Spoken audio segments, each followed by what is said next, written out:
गोंदियातील शासकीय आरोग्य कर्मचारीही संपावर गेले आहेत। जुन्या पेन्शन योजनेसाठी संप पुकारण्यात आला। आरोग्य व्यवस्था कोलमडण्याची शक्यता आहे। महाराष्ट्रभर जुन्या पेन्शनच्या मागणीसाठी राज्यव्यापी संप पुकारण्यात आलाय। या संपामध्ये गोंदिया जिल्ह्यातील शासकीय महाविद्यालयातील आणि सामान्य रुग्णालयातील आरोग्य विभागातील 400 परिचारिका आणि परिचालक सहभागी झाले।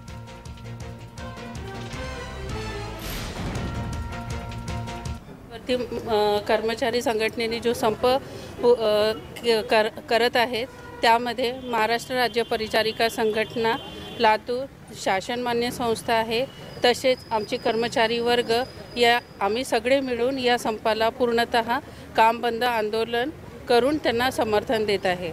आणि प्रशासनाने लवकरात लवकर जुनी पेन्शन जशीच्या तशी आम्हाला मिळवून द्यावी अशी एकच विनंती आम्ही प्रशासनाला करत आहे।